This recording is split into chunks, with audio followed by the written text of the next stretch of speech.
On va tout de suite ouvrir la parole du Seigneur dans la Genèse au chapitre 14 et au verset 17. Nous allons retrouver notre Melchisédek dans la vallée de Chavé ce matin encore. Genèse chapitre 14 verset 17.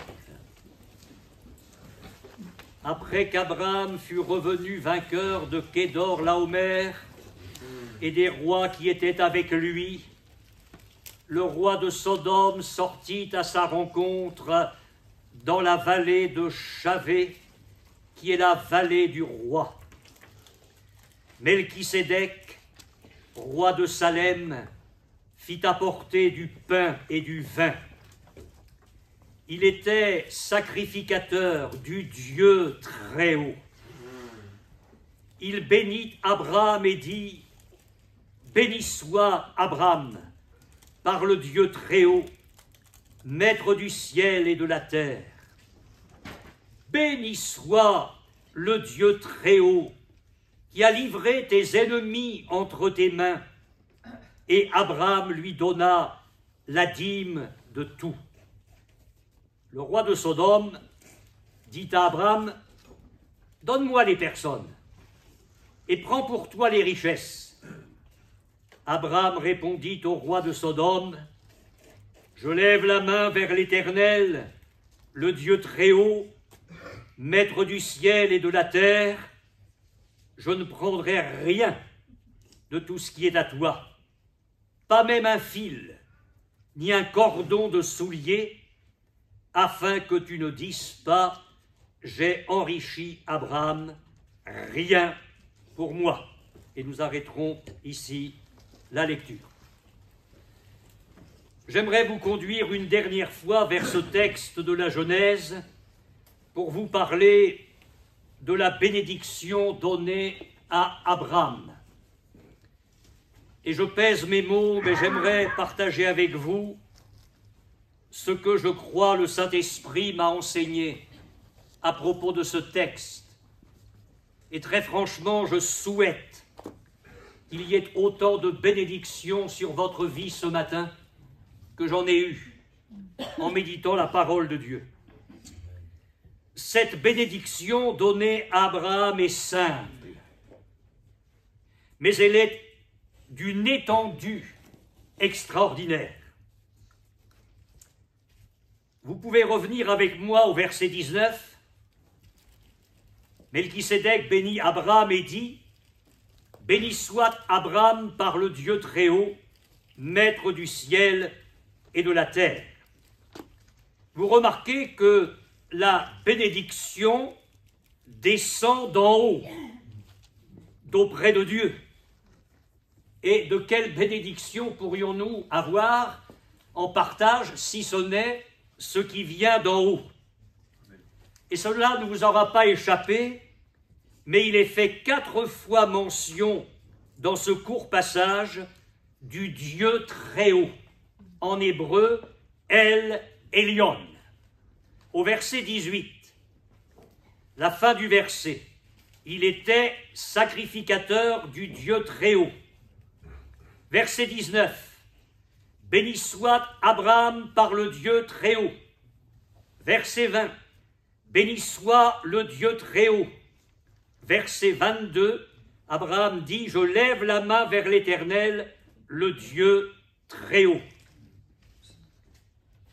Et je crois que le Seigneur m'a amené 5 pensées dans le cœur que j'aimerais partager très simplement avec vous ce matin.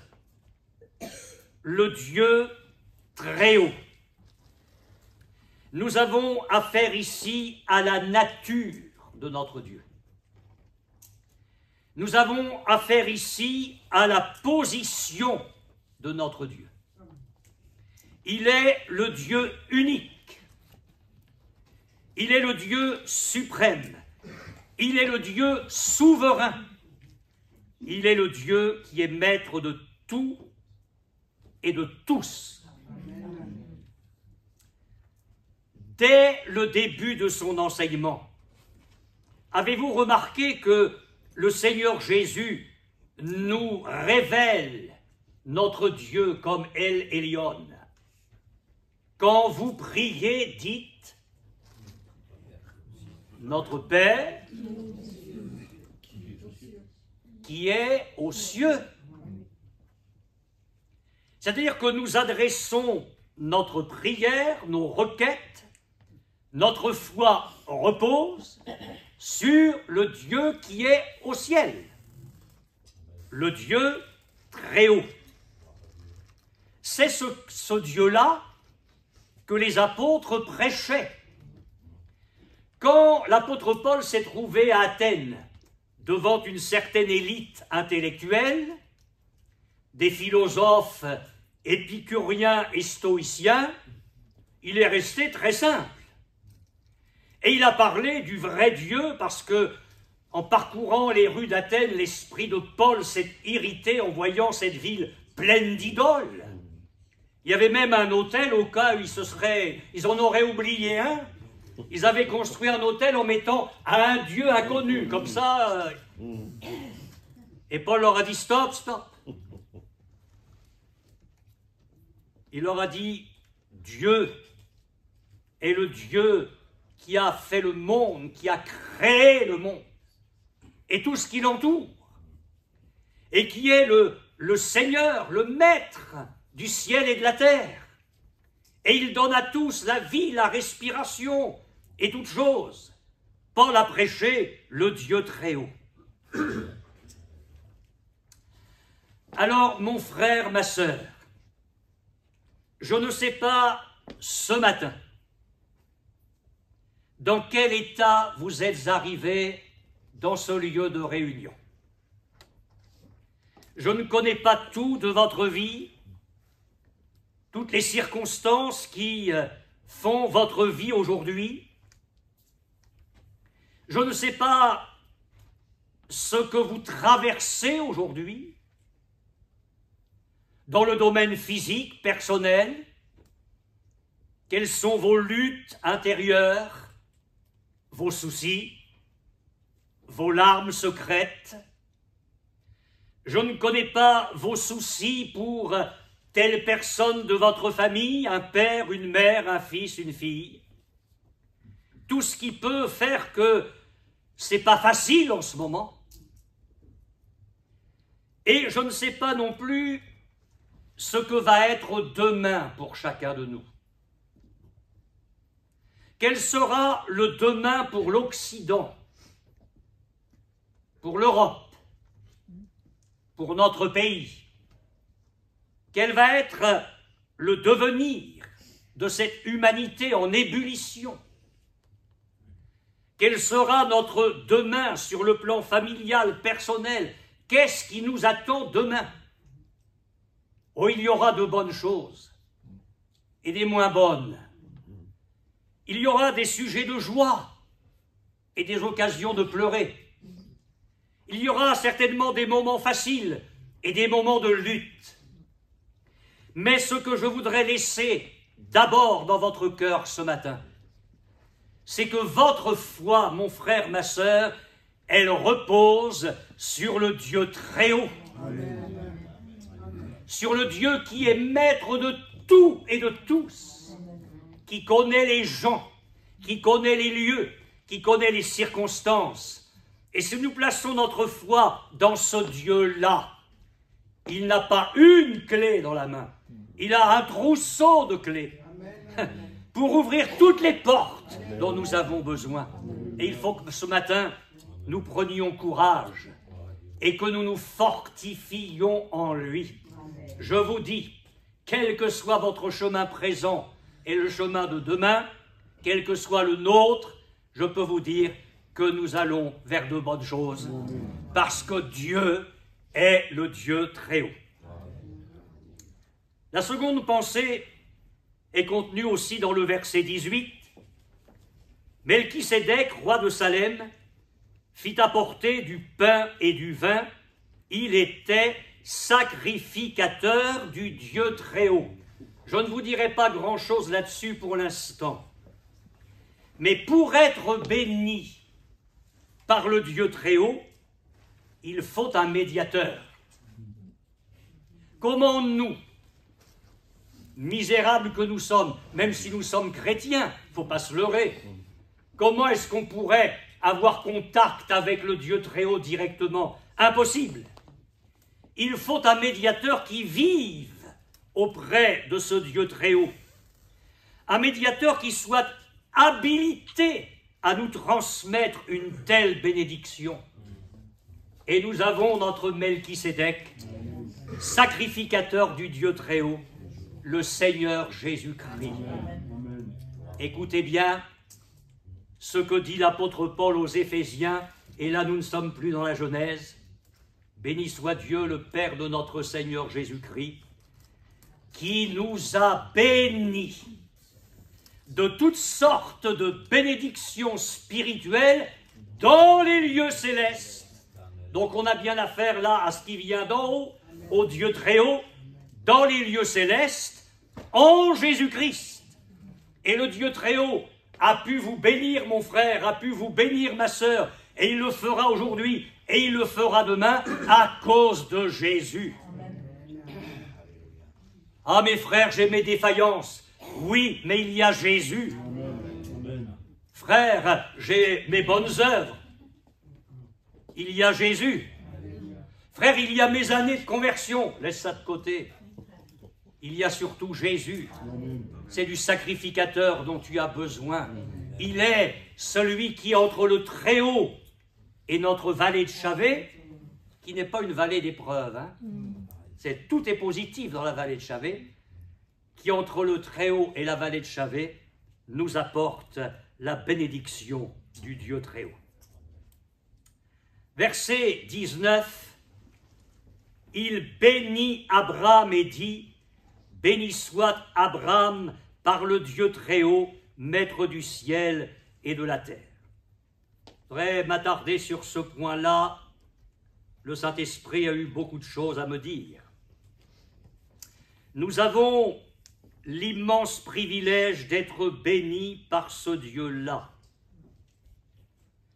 Dieu désire nous communiquer ce matin et demain et chaque jour de notre vie ce qui vient de lui-même,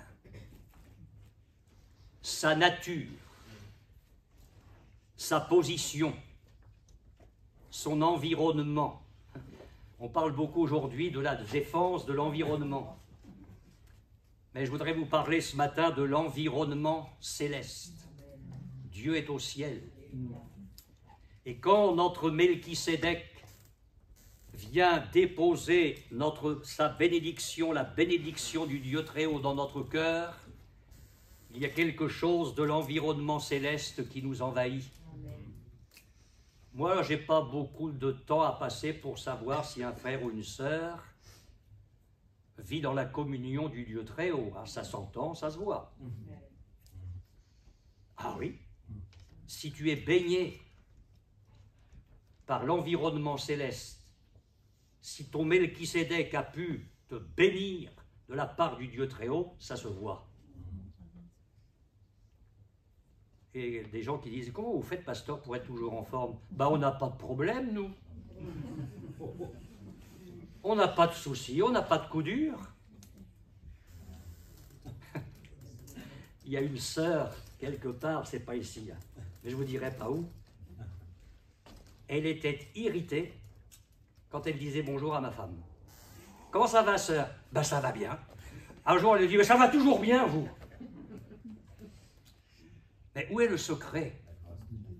Parce que vous pensez que nous n'avons pas de soucis, de problèmes, mais oui. Et on a nos moments de faiblesse comme vous, rassurez-vous. Mais nous savons où il faut aller chercher la force. Et la force, elle est dans la rencontre avec Jésus, dans notre Melchisédek. Mais là où j'aimerais insister, parce que oui, le Seigneur a déposé ces choses-là fortement dans mon cœur, c'est que je voudrais vous faire toucher du doigt ou du cœur la grande condition pour recevoir la bénédiction du Dieu Très-Haut. Nous avons souligné dimanche dernier que ces événements, je fais allusion à la rencontre d'Abraham avec Melchisédek, et puis après avec le roi de Sodome. Mais ces événements ont lieu dans la vallée de Chavé. Et la vallée de Chavé, le mot Chavé signifie plaine. On pourrait traduire dans la vallée de la plaine, qui est aussi appelée dans l'Écriture la vallée du roi. Et je voudrais faire un court rappel ce matin de ce qui a été dit dimanche dernier. La vallée de Chavé, la plaine, c'est donc un lieu bas. Et je vous ai dit que cette vallée est l'image de l'esprit d'humilité, en même temps que la conscience qu'il y a chez le chrétien authentique que tout a été fait et que tout est fait par le soutien de Dieu. Alors réfléchissez avec moi au tableau qui est devant nous. Il y a Abraham dans la vallée de la plaine, Melchisédek le rencontre, et il va le bénir de la part du Dieu Très-Haut. Il y a donc ici deux points opposés. Il y a Abraham au lieu bas, la plaine, et il va être béni par le Dieu Très-Haut. Il n'y a pas de position de lieu plus élevé. On a le Dieu Très-Haut et Abraham dans la vallée de la plaine. Et cela nous amène, mes frères et sœurs, à recevoir une grande leçon de la part du Seigneur. Je vous le laisse pour votre vie personnelle, familiale, et je le laisse comme une ligne directrice pour l'avenir de notre Église. C'est dans la mesure où nous allons marcher humblement avec le Seigneur que nous allons pouvoir être bénis. Et là, dans votre cœur, dans ton cœur et dans le mien, il y a du travail. C'est dans la mesure où nous allons marcher humblement que nous allons être bénis. Tu veux la bénédiction du Dieu Très-Haut? Alors Dieu t'attend avec Jésus dans la vallée de Chavé. Ne cherchez pas. Michée, chapitre 6, verset 6 et verset 8. Le prophète dit: « Avec quoi me présenterai-je devant l'Éternel pour m'humilier devant le Dieu Très-Haut » Ah, ça c'est intéressant, ce texte-là. Pour m'humilier devant le Dieu Très-Haut. Avec quoi je vais faire ça? Alors il dit, est-ce que c'est avec des veaux, des bœufs, des sacrifices? Et Dieu interrompt cette réflexion et il envoie sa réponse. On t'a fait connaître, ô homme, ce qui est bien. Et ce que l'Éternel demande de toi, ce que l'Éternel demande de toi, c'est que tu pratiques la justice, que tu aimes la miséricorde et que tu marches humblement avec ton Dieu. Comment est-ce que je vais me présenter devant le Dieu Très-Haut? Marche humblement. C'est ce qu'il attend de toi. Alors, vous pouvez garder Genèse 14, mais je vous conduis maintenant vers un texte dans l'Évangile, dans Matthieu 11. Oh, c'est une parole que vous connaissez par cœur, mais on y revient quand même ce matin. Matthieu 11, verset 25.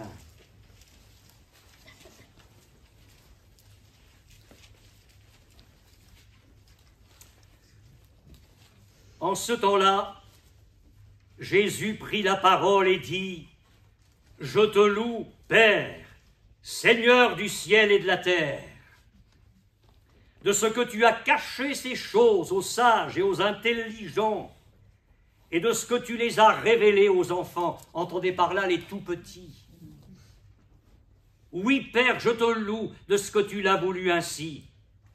Toutes choses m'ont été données par mon Père, et personne ne connaît le Père, le Fils, si ce n'est le Père, et personne non plus ne connaît le Père, si ce n'est le Fils, et celui à qui le Fils veut le révéler. Eh bien ici, nous avons les trois choses. Nous avons le Dieu très haut. Jésus parle du Père, Seigneur du ciel et de la terre. Il parle ensuite de ceux qui vont avoir part à la bénédiction, les petits. Et il parle de celui qui va transmettre la bénédiction de la part du Très-Haut au tout-petit, lui-même. Personne ne connaît le Père si ce n'est le Fils, et celui à qui le Fils veut le révéler. Donc dans ce passage tout simple de l'Évangile, vous avez le Dieu Très-Haut, vous avez la vallée de Chavé, et vous avez Melchisédek. Tout y est. Il y a une bénédiction extraordinaire, et je dirais que toutes les bénédictions sont contenues dans celle-là, dans la révélation que Jésus nous apporte de Dieu son Père. Mes frères et sœurs, marchons humblement avec notre Dieu. Rejetons l'orgueil, rejetons la vanité, rejetons les prétentions, rejetons tout ce qui peut empoisonner notre cœur. Veillons à ne pas nous enorgueillir des avantages terrestres, une situation professionnelle, des talents naturels, des capacités humaines, des biens acquis. Je me souviens du témoignage du regretté frère qui a, j'oublie le nom d'un seul coup, qui a parcouru le monde, Butler. Ah oui. Il parlait d'un réveil qui a soufflé dans l'école biblique où il était professeur, et l'Esprit de Dieu a soufflé dans les classes. Il y a eu une conviction de péché chez des étudiants qui étaient chrétiens, et l'un des étudiants s'est humilié devant le Seigneur de son orgueil, de sa vanité, parce qu'il avait une belle voiture. Quand l'Esprit de Dieu souffle, il sort tout ce qui est là dans notre cœur comme un ferment. Nous pouvons même nous enorgueillir des bénédictions reçues, des dons reçus. L'apôtre Paul a écrit « Par la grâce de Dieu, je suis ce que je suis. » Et sa grâce envers moi n'a pas été vaine. Et en regardant son travail et celui de ses collègues, il a dit « Loin de là, j'ai travaillé plus que tous. » Ce n'est pas un mouvement d'orgueil, hein. Il constatait les choses. Et puis il se reprend aussitôt, il dit « Non pas moi toutefois, mais la grâce de Dieu qui est avec moi. » Et dans la première épître aux Corinthiens encore, il dit « Qu'as-tu que tu n'aies reçu ?» Réfléchissez. On est arrivé comment au monde? Avec quels vêtements? Comment est-ce qu'on est arrivé? Et ce que nous sommes ce matin, dans tous les domaines, on le doit à la grâce de Dieu. Qu'as-tu que tu n'aies reçu? Et si tu l'as reçu, pourquoi te glorifies-tu comme si tu ne l'avais pas reçu? Restons humbles. Alors, dans la foulée, je suis allé voir les bénédictions réservées aux humbles. Elles sont nombreuses. Dieu les relève. Job 5, verset 11. Dieu les conduit dans la justice et il leur enseigne sa voie. Psaume 25, verset 9. Dieu les voit. Psaume 138, verset 6. Dieu leur fait grâce. Proverbe chapitre 3, verset 34. La sagesse est avec les humbles. Proverbe chapitre 11, verset 2.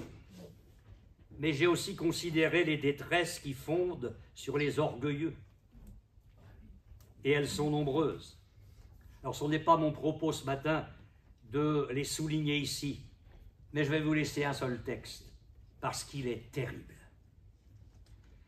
C'est dans l'épître de Jacques, on retrouve la même chose chez Pierre, puis c'est une pensée qu'ils ont prise dans l'Ancien Testament.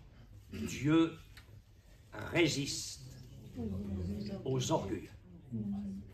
Et je vous promets que ça résume tout le reste. C'est terrible que d'avoir affaire à la résistance de Dieu. Aux orgueilleux. Mais qui tu es, mon frère? Sois humble. Ma sœur, soyez humble. N'ayons pas cette soif de domination, d'écraser l'autre. Arrête avec ça. Dieu pourrait te résister. Je voudrais vous dire ceci, c'est que Dieu résiste aux églises, au sein desquelles l'orgueil prévaut. Il en est ainsi pour le chrétien sur le plan personnel, animé d'un esprit de supériorité ou de domination. Que Dieu nous garde tous de tout cela. Voyez-vous, la sagesse veut qu'à l'heure où la bénédiction de Dieu nous est refusée, nous ne mettions pas en doute les promesses du Seigneur, sa fidélité, sa bonté.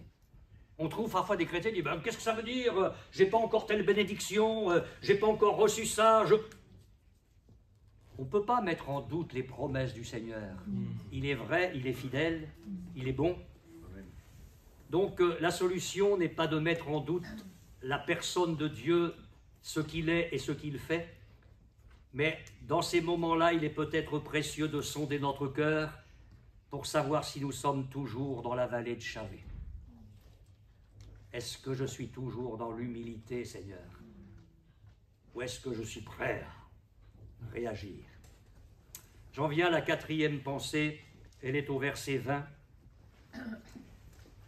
Béni soit le Dieu très haut. Ah, ça c'est intéressant.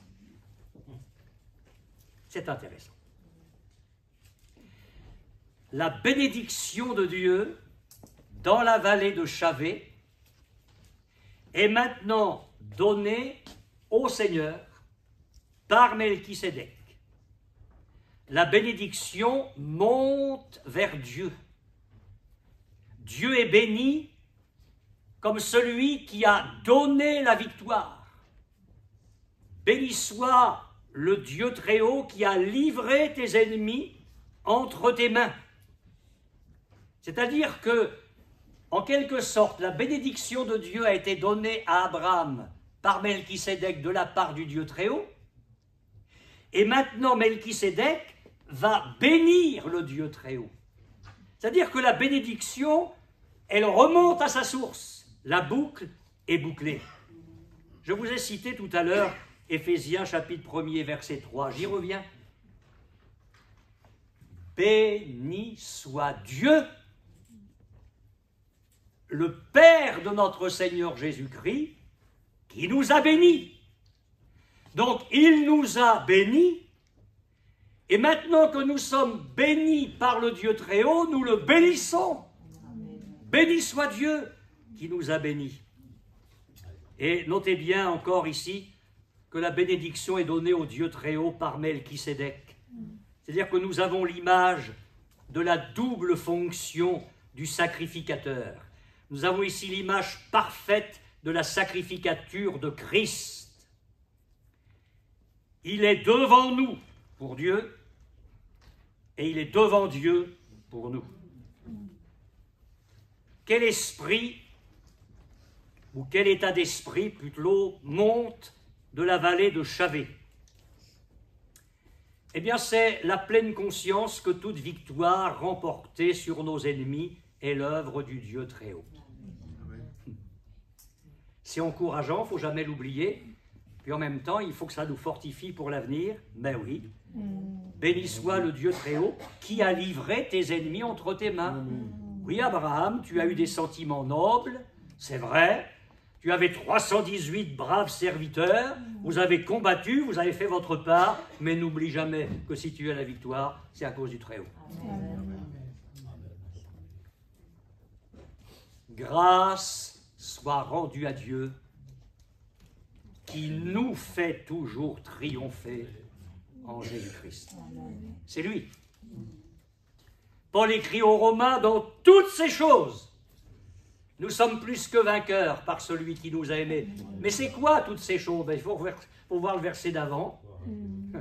Les persécutions, les tribulations, le péril, l'épée, la nudité. Dans toutes ces choses, nous sommes plus que vainqueurs. C'est au travers de Christ et par lui que nos actions de grâce sont agréées au Père Céleste. Et puis je termine avec la 5e pensée. Verset 22. Là, Abraham rencontre le roi de Sodome. Ça se passe toujours dans la vallée de Chavé. Abraham répondit au roi de Sodome, « Je lève la main vers l'Éternel, le Dieu très haut, maître du ciel et de la terre. » Alors ça veut dire quoi?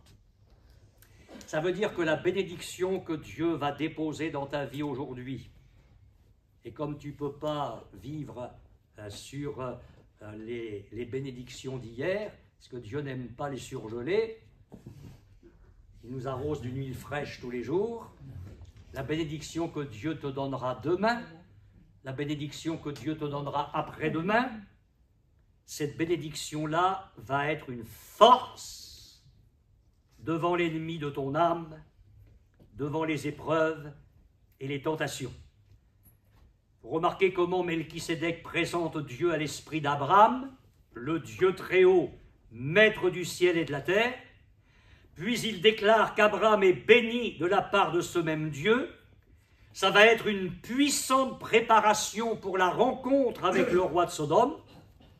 Et je dis que si nous recevons la bénédiction du Dieu très haut, maître du ciel et de la terre, nous allons être rendus indépendants du roi de Sodome. Cette bénédiction reçue par Abraham est réconfortante, et Abraham en avait besoin.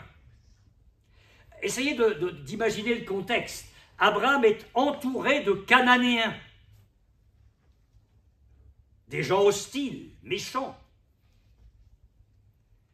Il venait de battre plusieurs de leurs rois. Quelles seraient les conséquences? Alors Dieu le rassure. Il a livré tes ennemis entre tes mains. Tu es béni. Le Dieu d'hier, c'est le Dieu d'aujourd'hui. Tu n'as rien à craindre. Vous voulez qu'on parle de vos Cananéens? Il y en a autour de nous. Des Cananéens. Ils ont fait des petits. Alors, et beaucoup, hein? Nos épreuves, nos difficultés, nos tentations, l'esprit de haine du monde contre les chrétiens et j'en passe. Des Cananéens plus effrayants les uns que les autres, mais nous avons les promesses de victoire données par notre Dieu dans sa parole. Mon frère, tu ne peux pas partir de ce culte abattu. C'est pas possible. Ma sœur, tu ne peux pas partir de ce culte avec le moral à zéro. C'est pas possible. Ce n'est pas possible. Parce que notre Dieu est le Dieu très haut qui nous bénit. Melchisédek avait fait apporter le pain et le vin, première sainte scène de l'Ancien Testament, par anticipation, une sainte scène prophétique. Et j'imagine, enfin, j'y reviens parce que là, je suis jaloux. Ça se passe entre les deux, entre Melchisédek et, imaginez, hein, on a dit que c'était le Seigneur Jésus, une manifestation de Jésus, et il sait dans quelques siècles ce que ça va représenter. Alors, dans la vallée de Chavé, il y a Melchisédek, il y a Abraham, et ils prennent la Sainte Seine ensemble, un tête-à-tête extraordinaire. Et j'imagine que le pain et le vin, non pas les éléments eux-mêmes, mais tout ce que ça représente, ont restauré l'âme d'Abraham, le vainqueur, après sa lutte avec Kédorlaomer. Il a été fortifié, parce qu'ils ont dû déployer de l'énergie contre les rois. Hein. Mais cette bénédiction, parce qu'il y a eu le pain, le vin qui ont fortifié Abraham après la victoire, maintenant il y a la bénédiction qui va fortifier Abraham avant la rencontre avec le roi de Sodome, cette lutte qu'il va soutenir contre ce roi païen corrompu, impie. Mes frères et sœurs, et je vais terminer, quand nous croyons à la bénédiction du Dieu très haut, quand nous la recevons, quand nous nous sentons bénis de cette manière, que peut nous apporter ce misérable monde? Alors l'autre, il arrive, lui, avec ses biens.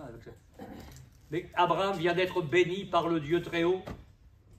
Tu remballes ton matériel, puis tu retournes. Qu'est-ce que tu veux que je fasse de tout ça? Pas un cordon, pas une courroie de souliers, rien. Mais j'ai pas besoin de regarder des films mauvais à la télévision pour essayer de trouver quelques détentes ou quelques joies. Mais qu'est-ce que c'est que ça, si je suis béni? J'ai pas besoin de mauvais livres pour me détendre. Mais que le roi de Sodome remballe ses affaires. Moi, je m'inquiète, hein, quand des chrétiens ont besoin d'autre chose pour les satisfaire